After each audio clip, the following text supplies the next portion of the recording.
देखिए प्रश्न संख्या 3 हमारा क्या कर रहा है, अभाज्य गुणनखंड विधि द्वारा निम्नलिखित के HCF और एलसीएम ज्ञात कीजिए। बेहद आसान, एकदम मस्त क्वेश्चन। देखिए ध्यान से, हम पहले क्वेश्चन को हल कर रहे हैं। करा है किस विधि से करना है, गुणनखंड विधि से। पहले आप करेंगे इसका क्या, प्राइम फैक्टर अभाज्य गुणनखंड। तो यहाँ पर दिया है 3 ठो दिया है, 12 दिया है, 15 दिया है और 21 दिया है। सिंपल सिंपल है, तो यहाँ पर ऐसे करने को जरूर नहीं, आराम से गुणनखंड हमारा हो जाएगा। 2 दूना 4, 4 तिहाई 12, 3 पचे 15, 3 सते 21। कितना आसान है, ठीक हो गया सर इतना। अब हमको निकालना है HCF और क्या निकालना है, LCM। यही हमें निकालने के लिए बोला है। तो HCF आपने अभी सर सीखा कि जो कॉमन हो, यानी जो टैली करता हो। तो सर इसमें क्या टैली कर रहा है, 2 इसमें है लेकिन इसमें नहीं है सर, 5 इसमें है लेकिन इसमें दोनों में नहीं है, 7 इसमें है लेकिन इसमें दोनों में नहीं है, लेकिन 3 ऐसी संख्या है जो तीनों में है। ठीक है, यानी सर जी वही कॉमन पार्ट हमारा क्या होता है, HCF होता है। ठीक है, देखो कितना आसान है, HCF हो गया। एलसीएम जो कॉमन हो वो भी, जो न कॉमन हो वो भी। तो सर जी यहाँ पर जो ये ज्यादा बार आ रहा है तो 2 पहले उतारते हैं, 2 बार आया है। 3 कितनी बार आ रहा है, 1 ही बार आया है सब में, तो 3 एक बार उतार लिए। और 1 बार 5 आया है, 5 उतार लिए। 1 बार 7 आया है, 7 उतार लिए। अब दिख रहा है कुछ और बचा है, तो और कुछ नहीं बचा है। सब क्या कर लीजिए, मल्टीप्लाई कर लीजिए, आंसर हो जाएगा। तो ये मल्टीप्लाई कर लीजिए, तो 2 दूना 4 तिहाई 12, 12 पंजे 60 और 12 पंजे 60 और 6 42, 420 आ गया हमारा आंसर। ठीक है, चलिए अब करते हैं हम लोग सेकंड क्वेश्चन। देखिए ये वाला क्वेश्चन देखिए, तो सेकंड क्वेश्चन हमारा क्या है, 17 है, 23 है और 29 है। तो यहाँ पर क्या करेंगे, पहले हम लोग इसका करेंगे फैक्टर कैसे करेंगे, 17 है और 23 है और 29 है। ये देखा हमने कि तीनों एक प्राइम नंबर है सर जी, अभाज्य संख्या है, ये किसी से कटवाई नहीं करेगा। यानी हम लिखना चाहे गुणा में कुछ नहीं है तो 1 है, क्या है भैया, 1 है, इसलिए इसका HCF क्या आ रहा है, 1 आ रहा है। अगर कुछ भी टैली न करे, कुछ भी न मिले तो 1 मिलता है, HCF हमारा 1 आ गया। सबका LCM क्या होगा, LCM यानी सबका क्या करना पड़ेगा, मल्टीप्लाई करना पड़ेगा। सबका मल्टीप्लाई करना होगा, तो मल्टीप्लाई कैसे करेंगे, सब गुणा है 17 का, 23 का और 29 का। करो भैया गुणा करो इसका, तो गुणा करते हैं हम लोग, गुणा करिए थोड़ा सा जल्दी हो जाए। तो 23 और 17 गुणा करते हैं, 7 त्रिक 21, 2 कैरी, 7 दूना 14, 2 16। ठीक है, सब ठीक। और इसका गुणा करेंगे तो 3 और यहाँ आ जाएगा 2, यहाँ 1 आ गया और यहाँ कितना आ गया, 9 आ गया, 3 आ गया, 391। अब इसे क्या कितने करना है, 29 का करना है। करेंगे 9 1 का 9, ठीक है, 9 1 का 9, 9 9 81, हासिल लगा 8, उल्टा हो गया, 9 त्रिक 27, 27 और 8 कितना हो जाएगा, 35 हो जाएगा, 27 8 35, ठीक। 2 1 का 2, 2 9 18, 1 और 2 3 6 1 7 आ गया। यहाँ आ जाए कितना सर जी, 9, यहाँ कितना आ गया 3, यहाँ कितना आ गया 8 5 13, हाथ लगा 1, 6 7 3 10 1 11, हमारा कितना आ गया 11 33 9, यानी हमारा ये आंसर आ गया। ठीक ना, ये हमारा एलसीएम आ गया, ये हमारा एलसीएम आ गया। अब एलसीएम और एचसीएफ आ गया है, यही हमसे पूछा था। ये हमारा आंसर हो गया। अब यही आगे हम इसको भी बता ही देते हैं। चलिए देखते हैं, इसको भी तुरंत कर लेते हैं। देखिए ध्यान से, ये है हमारा कौन सा नंबर, ये हमारा है थर्ड नंबर। थर्ड नंबर क्या कहा है, 8 और 9 और 25। करते हैं इसका प्राइम फैक्टर, करेंगे तो 2 इंटू 2 या 2 इंटू 2 इंटू 2 आ गया। 2 दूना 4 दूना 8, ठीक है। 3 त्रिका 9, ये 5 गुणित 5। क्या निकालना है, HCF निकालना है। HCF निकालने के लिए तीनों में क्या मिलना चाहिए, जो टैली होना चाहिए। इसमें सर जी कुछ भी टैली नहीं हो रहा है, तो मैंने बताया कुछ नहीं टैली करेगा तो समझ लेना कि एक टैली कर रहा है, लेकिन लिखना नहीं एग्जाम में, ठीक ना। ऐसे समझाने के लिए आपको हमने ये बता दिया, ठीक। यहाँ पर 1 आ गया। और एलसीएम या एलसीएम क्या करना होगा, जो मिले वो भी, जो ना मिले वो भी। तो ये 3 बार पहले आ रहा है, उसे उतार लो। फिर 3 2 बार आ रहा है, उसे उतार लो। फिर 5 आ रहा है, कितनी बार, 2 बार आ रहा है, इसे उतार लो। गुणा करने का तरीका था, समझो तो आसानी हो जाए। तो 50 25 और चौका 100, फिर 2 गुणा किए तो 200 हो गया। इतना समझे ध्यान से, कैसे करेंगे थोड़ा जल्दी हो जाएगा। यहाँ पर गुणा कैसे करेंगे, इन दोनों का, यहाँ 50 25 हो जाएगा। 25 चौका 100, 100 दूना 200 हो गया। अब बचा 9, तो 200 और इंटू 9, तो 9 दूना 18, 1800। ये हमारा क्या आ गया आंसर। प्रश्न संख्या 4 है, प्रश्न संख्या 4 है, पूरा ध्यान देना, 4 है। इसको लिए कैसे करेंगे, दिया है HCF में यहाँ पर दिया है 306, 657 बराबर 9, यानी इतने का मौस ये दिया है, इतने का HCF दिया है। एलसीएम ज्ञात करना है। 2 तरीका से बताएंगे, एकदम आप लोग पूरा वीडियो देखेगा, एकदम 100% आपको समझ में आएगा। ध्यान से देखिए इसको। पहले क्या करेंगे, दिया क्या क्या है, यहाँ पर लिखेंगे हल। हमें दिया क्या है, दिया है, जो दिया है उससे पहले उतार लेंगे। ये एग्जाम में जेड लिखने का तरीका है, ठीक ना। तो ये देखिए HCF आपको दिया कितना है, 9 दिया है, ठीक। एलसीएम हमको क्या करना है, क्वेश्चन मार्क है, ये हमें ज्ञात करना है। यहाँ पर आपको फार्मूला एक पता होगा कि पहली संख्या इंटू दूसरी संख्या बराबर होता है HCF इंटू LCM। ये फार्मूला होता है। पहली संख्या सर क्या है, ये पहली संख्या है, ये दूसरी संख्या है। चाहे इसको इधर चाहे इधर ले सकते हो, कोई फर्क नहीं पड़ता। अब हमको ये क्लियर तो है नहीं कि इससे पहली है कि दूसरी है, हम पहली इसको मान के चलते हैं। तो यहाँ पहली संख्या 300 क्या है, 6 है, और ये कितना है 557 है, सॉरी 657। और HCF कितना दिया है, 9 दिया है। एलसीएम हमसे क्या कर रहा है, पूछ रहा है, एलसीएम हमें ज्ञात करना है, ठीक। तो अब ये सर जी इधर है गुणा में, तो इधर आए क्या हो जाएगा, इधर क्या हो जाएगा, डिवाइड में हो जाएगा, भाग में हो जाएगा। तो एलसीएम बराबर क्या आ जाएगा, 306 गुणे 657। अब भाग देना है किसका, भाग देना है हमें 9 का भाग देना है, ठीक है।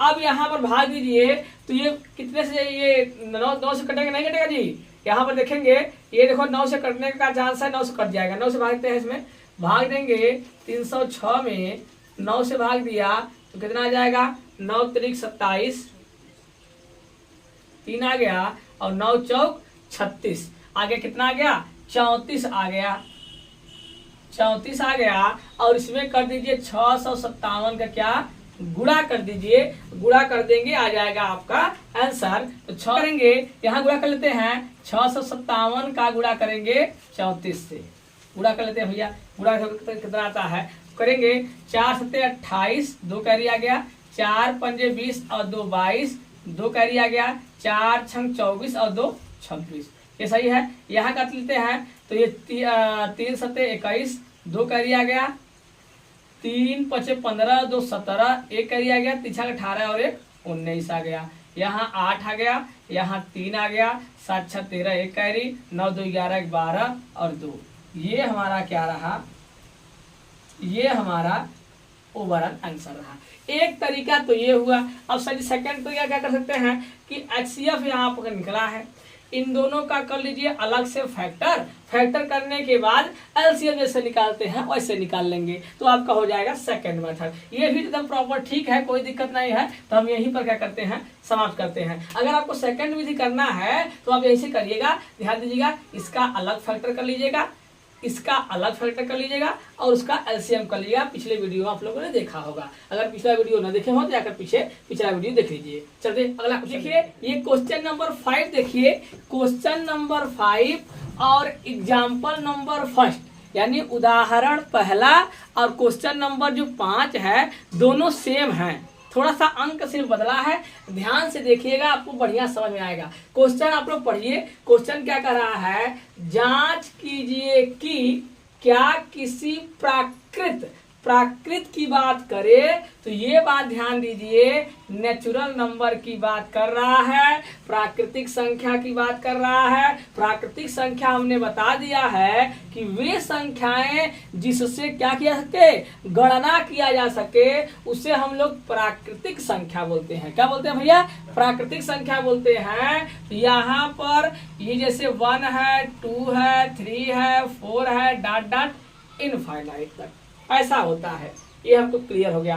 प्राकृतिक संख्या n के लिए, यानी इन सब नंबर की चर्चा करेगा, इन सब नंबर की बात करेगा के लिए संख्या 6 के पावर n अंक 0 पर समाप्त हो सकती है। पूछ रहा है कि 6 के पावर n पर समाप्त हो सकती है कि नहीं, समाप्त हो सकती है कि नहीं, समाप्त हो सकती नहीं किस पर, 6 की पावर n पर। तो आप समझिए 6 की पावर n का मतलब सर जी क्या, यानी सर जी ये नेचुरल नंबर है, यानी 1 रखेंगे तो 6 आएगा, 2 रखेंगे तो सर जी 36 आएगा, 3 रखेंगे तो कितना आएगा भैया, 6 के 36, 36 छक्का 216 है क्या जी, ठीक। 36 में 6 गुणा कर लेते हैं, 36 36 18, ठीक है, इतना आएगा। अब इतना आएगा तो हमको ये क्लियर हो रहा है सर, जो इकाई अंक है, कहा है अंक 0 पर समाप्त होगा। सर 0 पर समाप्त होने का मतलब सर जी यहाँ पर 0 आना चाहिए, क्या 0 पर आ रहा है, नहीं आ रहा है भाई।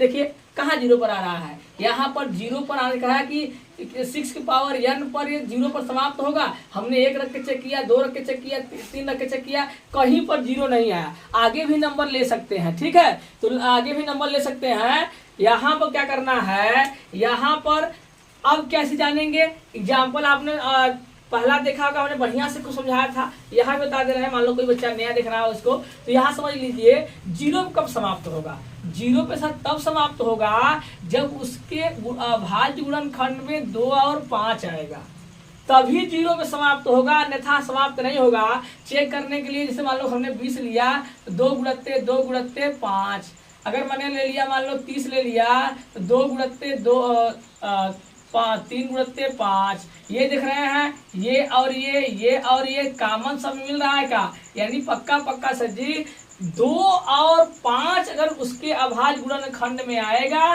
तभी जाकर वो क्या होगा, वो 0 पे समाप्त होगा, अन्यथा समाप्त नहीं होगा। तो इसी चीज को हम लोग अपना सिस्टमैटिक लिखना, क्योंकि इसमें लिखना ही है, उसी का बढ़िया से नंबर मिलता है। अगर लिखना कैसे है सर जी, लिखेंगे हल में, यदि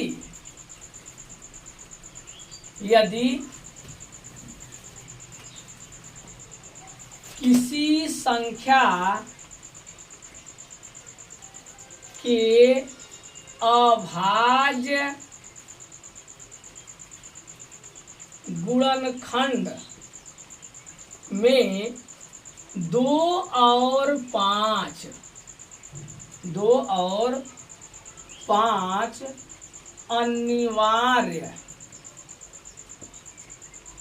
अनिवार्य रूप से उपस्थित हो तो वह संख्या शून्य पर समाप्त होती है। हमने क्या लिखा, अगर कोई संख्या है और वो उसके अभाज्य गुणनखंड करो, उसका गुणनखंड करो और वो 2 और 5 पर क्या हो जाए, अनिवार्य रूप से उसमें उपस्थित हो, उसमें आए, तब तो सर जी वो 0 पर समाप्त होगा, अन्यथा नहीं होगा। लेकिन इस पर चेक करते हैं 6 के पावर n पर, तो 6 के पावर n पर जब हम चेक किए, इसका अभाज्य गुणनखंड किया तो हमने देखा कि सर 2 तो आया है लेकिन 5 नहीं आया है। 2 आया लेकिन 5 नहीं आया। तो इसी चीज को आप लिखिए, 6 के पावर n के अभाज्य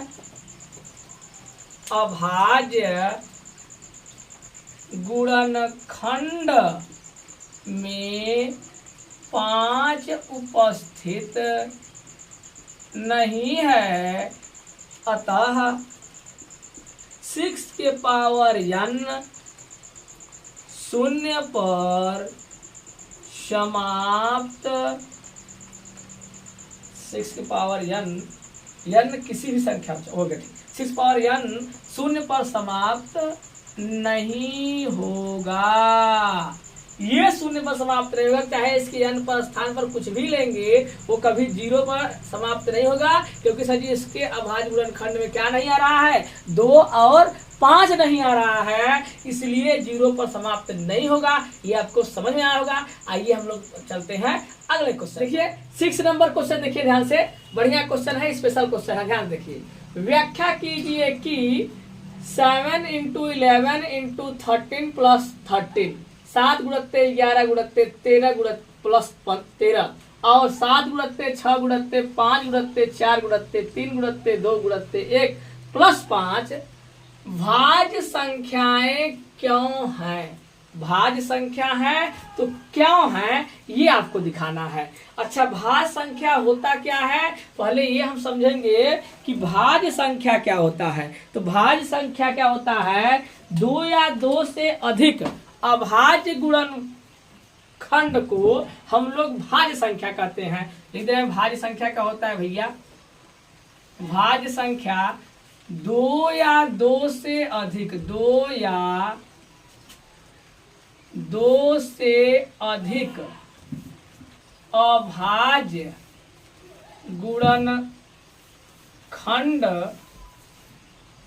गुणनखंड को भाज्य संख्या कहा जाता है, भाज्य संख्या कहा जाता है।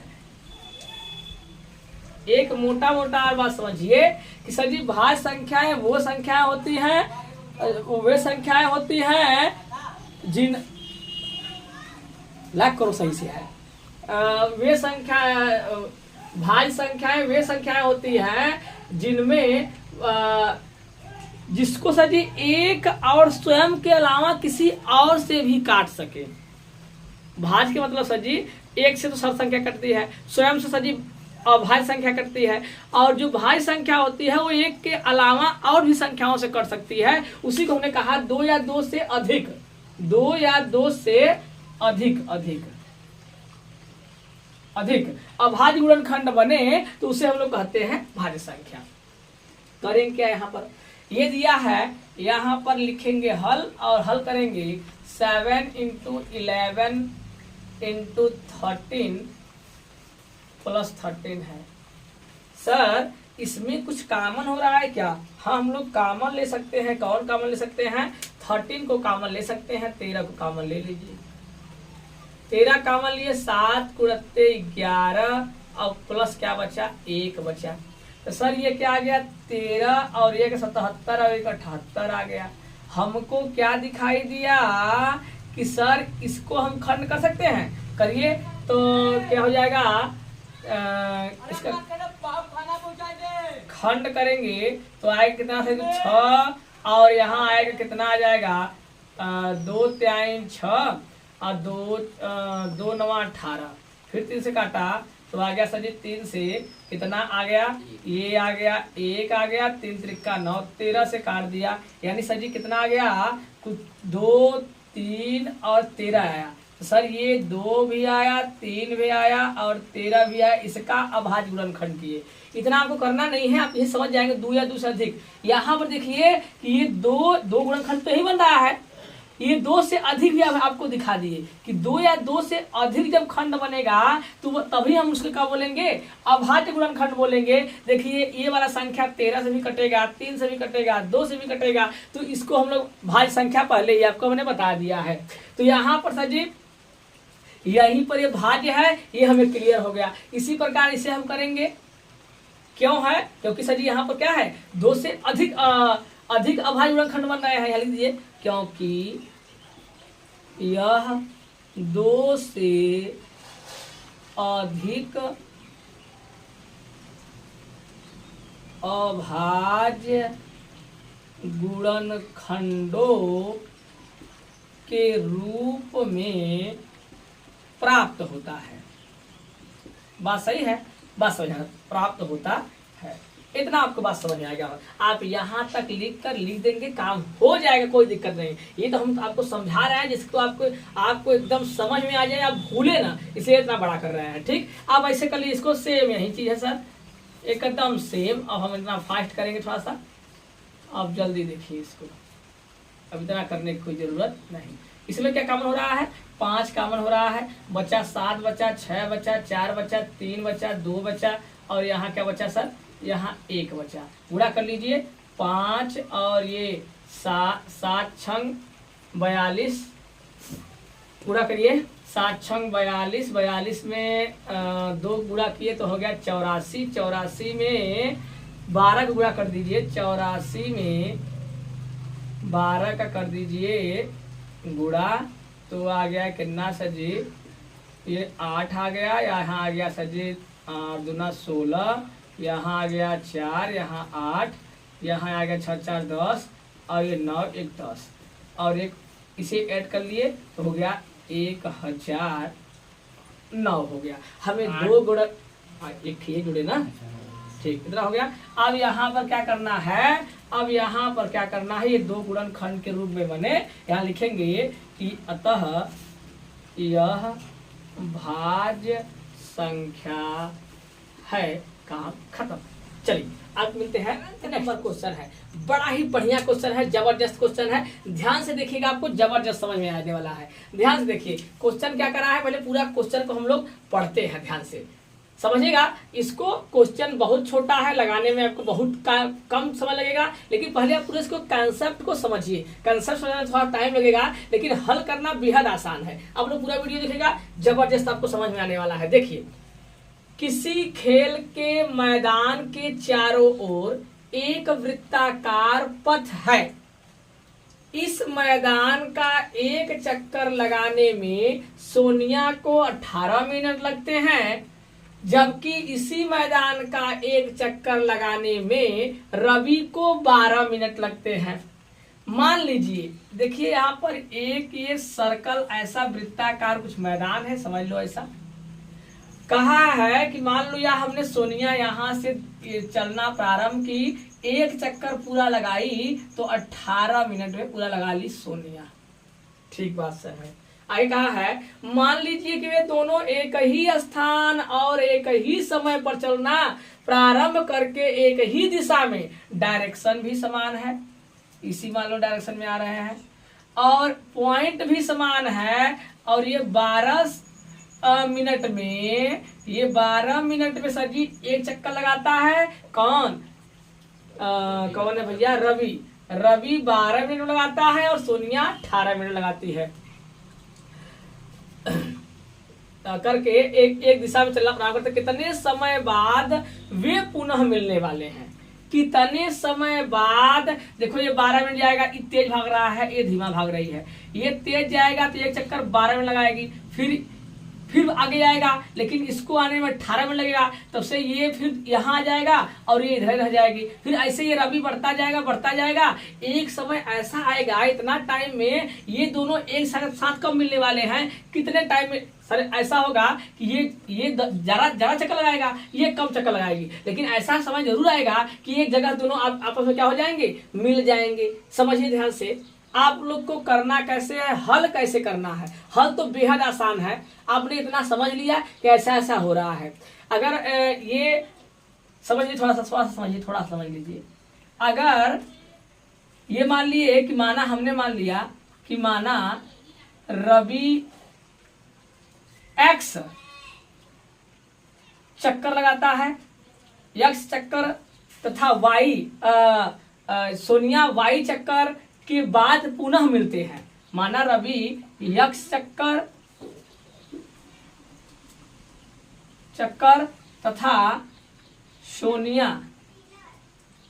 सोनिया वाई चक्कर के बाद पुनः मिलते हैं। समझ लो कि अगर देखो एक चक्कर लगाया तो 12, दूसरा लगाया होगा, तीसरा लगाया, चौथा लगाया होगा, ऐसे वो एक चक्कर लगाया है, यानी ये 12x और सोनिया 18y इतने चक्कर लगाए होंगे तो कहीं मिले होंगे। और जो संख्या है, जो मिलने वाला स्थान है, वो तो दोनों के लिए सेम संख्या होगा, कोई संख्या होगा। सर वो संख्या कैसे निकलेगा? वो संख्या समझो भाई, थोड़ा सा बढ़िया गंभीरता समझिए कि अगर 12 और 18 है, उसका तुम एलसीएम लोगे तो सर जी 36 आएगा। 36 इससे भी कटेगा, 36 इससे भी कटेगा, यानी ये जो पॉइंट है दोनों के लिए सेम है का? वही तो हमको चाहिए था। समझाने के लिए इतना बता रहा है, इतना है नहीं, समझिए तो बेहतर से। जो 12 है और 18 है, दोनों का एलसीएम लिया तो ये भी देख रहे हैं 12 से कट रहा है, ये भी 18 से कट रहा है, ये दोनों एक ही पॉइंट पे मिल रहे हैं का? एक ही पे कट रहा है, यानी इसी पॉइंट पे मिलवा ही करेंगे, यानी 36 मिनट में ये दोनों क्या हो जाएंगे? मिल जाएंगे। हल कैसे करेंगे आप एग्जाम में? बस इतना लिखना है, आप करिएगा 12 का एलसीएम लीजिए, ये फैक्टर करिए, 6 आया, ये 3 आया, ये 3 से काट दिए, खत्म। 18 किए सर, 9 आया, 3 आया, 3 आया, खत्म। इन दोनों का एलसीएम लिया तो कितना आ जाएगा? ये आएगा 2 गुणत्ते 2 और 3 गुणत्ते 3, 3 त्रिका 9, 9 चौके 36 मिनट। 36 मिनट में दोनों मिल जाएंगे। लिखेंगे अतः, क्या लिखेंगे? अतः रवि और सोनिया 36 मिनट बाद पुनः मिलेंगे। ठीक है, समझ आया होगा? ये सिर्फ समझाने के लिए आपका था, बस इतना ही लिखना है, आपको काम हो जाएगा। ये आप समझ लिए हो वीडियो में। अगर आपको ये पूरा समझ आ गया होगा तो अपने दोस्तों तक आप क्या करिए? शेयर करिए। मिलते हैं अगले वीडियो में, तब तक हंसते रहिए, मुस्कुराते रहिए। जय हिंद, जय भारत।